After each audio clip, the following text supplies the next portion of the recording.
আসসালামু আলাইকুম। সংবাদে আপনাদের সবাইকে স্বাগত জানাচ্ছি। আমি ফিরোজ তোহা। শুরুতেই আরবে কেবলস সংবাদ শিরোনাম। বাংলাদেশের সর্বশেষ গুরুত্বপূর্ণ আপডেট সংবাদে আপনাকে স্বাগত। শুরুতেই সংবাদ শিরোনাম, পরে বিস্তারিত।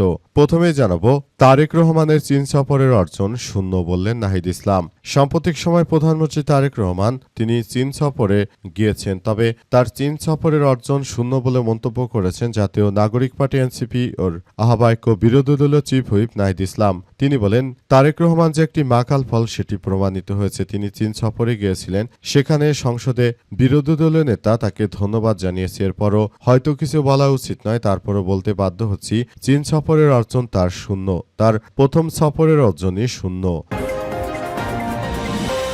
এরপর জানাবো, তারেক রহমানের সভাপতিত্বে গুলশানে বিএনপির স্থায়ী কমিটির বৈঠক। বিএনপি চেয়ারম্যান গুলশান কার্যালয়ে দলের সর্বোচ্চ নীতি নির্ধারণী ফোরাম জাতীয় স্থায়ী কমিটির বৈঠক অনুষ্ঠিত হয়েছে। আজ রাত ৮টার দিকে শুরু হওয়া বৈঠক শেষ হয় রাত ৯টা ৫০ বৈঠকে সভাপতিত্ব করেন বিএনপি চেয়ারম্যান ও প্রধানমন্ত্রী তারেক রহমান। বিএনপির মিডিয়া সেলের সদস্য সাইরুল কবির খান বিষয়টি নিশ্চিত করেছেন।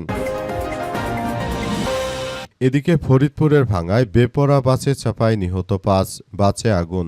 ঢাকা খুলনা মহাসড়কে সুদ্দি বাস স্ট্যান্ড সংবলিত এলাকায় দুর্ঘটনা কবলিত একটি পিকআপ উদ্ধারের সময় এই রাতে বেপরা গতিতে একটি বাসে চাপায় ৫ জন নিহত হয়েছে। এতে আহত হয়েছে অন্তত আরও ৫ জন। এই ঘটনায় খুবই থমথমে অবস্থা বিরাজ করছে এবং উক্ত বাসটিতে আগুন দিয়ে জ্বালিয়ে দেওয়া হয়েছে।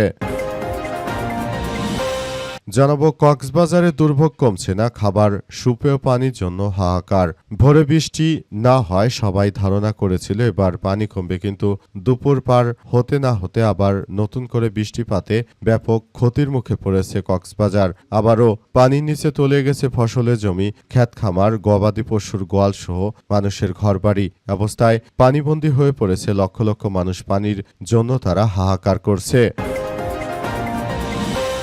এবং সর্বশেষ জানাবো, বন্যায় বাঁশখালীতে ২,০০০-এর বেশি মানুষের মধ্যে এনসিপি ত্রাণ বিতরণ। চট্টগ্রামের বাঁশখালী উপজেলায় ভয়াবহ বন্যায় ক্ষতিগ্রস্ত মানুষের মধ্যে ত্রাণ বিতরণ করেছে জাতীয় নাগরিক পার্টি এনসিপি। চট্টগ্রাম মহানগর এ বিতরণ করা ত্রাণের মধ্যে ছিল রান্না করা খাবার এবং শুকনো খাবার। আজ দিনব্যাপী বাঁশখালী বন্যা কবলিত বিভিন্ন ইউনিয়নের প্রত্যন্ত এলাকায় কোমর সমান পানি অতিক্রম করে প্রায় ২,০০০-এর বেশি বানভাসী মানুষ বাড়ি বাড়ি গিয়ে ত্রাণ সামগ্রী পৌঁছে দেওয়া হয়েছে। প্রিয় দর্শক, এতক্ষণ শুনছিলেন সংবাদ শিরোনাম, এবারে বিস্তারিত। তবে তার আগে বন্ধুরা, অনুরোধ থাকবে এই সংবাদটিতে একটি লাইক দিন। এই চ্যানেলে আপনি নতুন হয়ে থাকলে আমাদের সংবাদটি দেখতে দেখতে চ্যানেলটি সাবস্ক্রাইব করে রাখুন। কমেন্ট করে বন্ধুরা আপনার মূল্যবান মতামত জানিয়ে দিন আপনি বিশ্বের কোন দেশ থেকে বা বাংলাদেশের কোন স্থান থেকে আমাদের সংবাদটি দেখছেন এবং শুনছেন। আর বন্ধুরা, সংবাদটি আপনার সোশ্যাল মিডিয়া ফেসবুকে শেয়ার করে বন্ধুদেরও দেখার সুযোগ করে দিন। গাজা যুদ্ধে আপনি যদি নিরীহ ফিলিস্তিনিদের ভালোবেসে থাকেন বন্ধুরা, কমেন্টে ইয়েস লিখে পুরো বিশ্বকে আমাদের এই তাজা আপডেটটি দেখার সুযোগ করে দিন। গাজা যুদ্ধে আপনি যদি নিরীহ ফিলিস্তিনিদের ভালোবেসে থাকেন, কমেন্টে ইয়েস লিখে পুরো বিশ্ববাসীকে আমাদের এই তাজা আপডেটটি দেখার সুযোগ করে দিন। এবারে বিস্তারিত।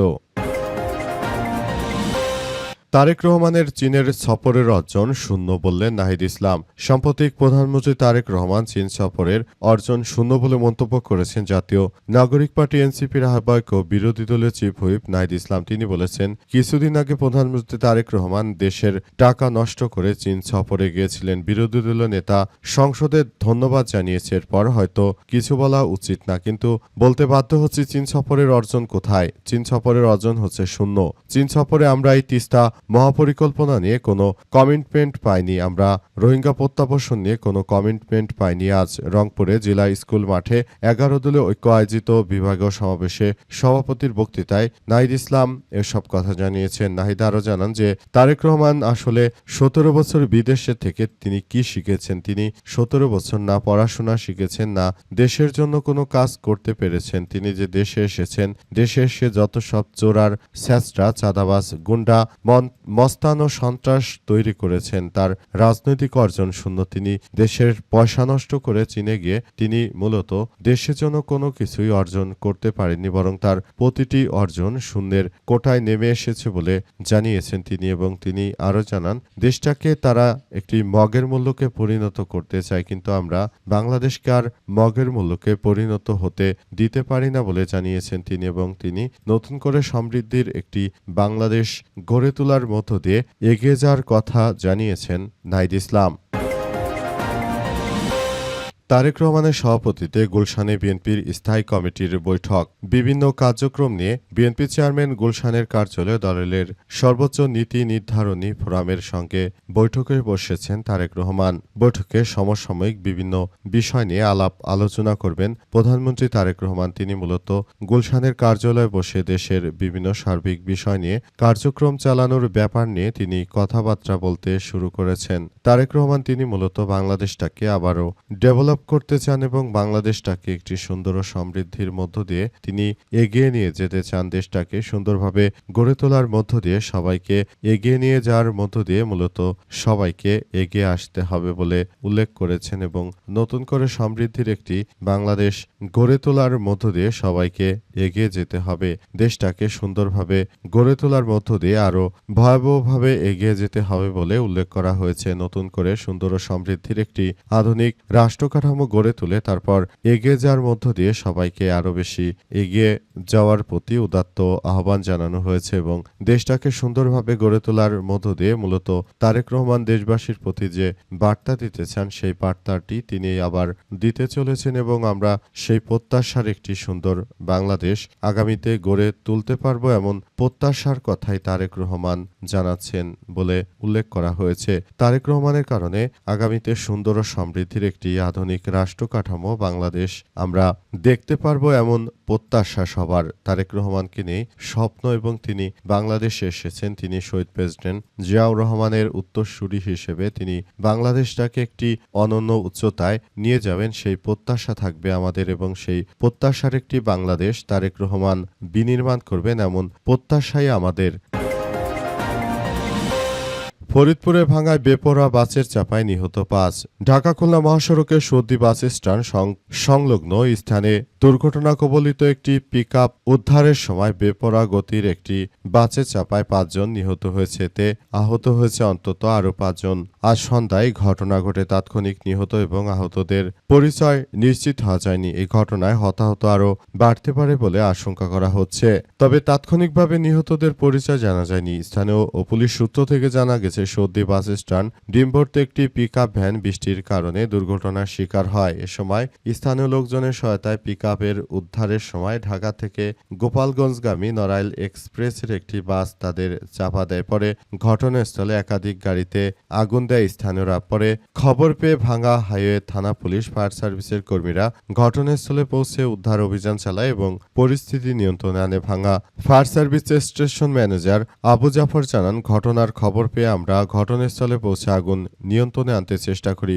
ঘটনাস্থলে 5 জনের মরদেহ উদ্ধার করা হয়েছে। হাসপাতালে অনেক মানুষ গুরুতর আহত অবস্থায় রয়েছে।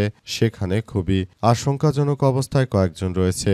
ভাঙ্গা থানার ওসি মিজানুর রহমান জানান যে সর্দি বাস স্ট্যান্ডে ডিমভর্তি একটি পিকআপ বৃষ্টির কারণে দুর্ঘটনার সৃষ্টি হয়। সেটি উঠাতে গিয়ে হঠাৎ করে একটি বাস এসে তাদেরকে পিষে হত্যা করে এই ঘটনায় মূলত এই সমস্যার সৃষ্টি হয়েছে।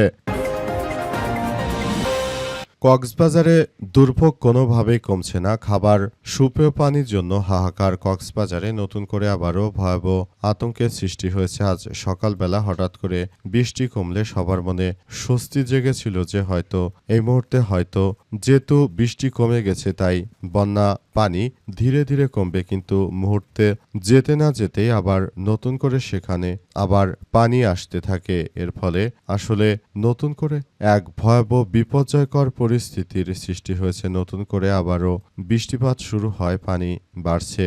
অবস্থায় এই সমস্যাগুলো মোকাবেলা করার জন্য ইতিমধ্যে সরকারের পক্ষ থেকে যথাযথভাবে ব্যবস্থা গ্রহণ করা হয়েছে। তবে এখন পর্যন্ত এটি কারোর জন্যই সুখকর নয়। সবাই আসলে বন্যা নিয়ে খুব বেশি আতঙ্কের মধ্যে পড়ে গেছে তারা।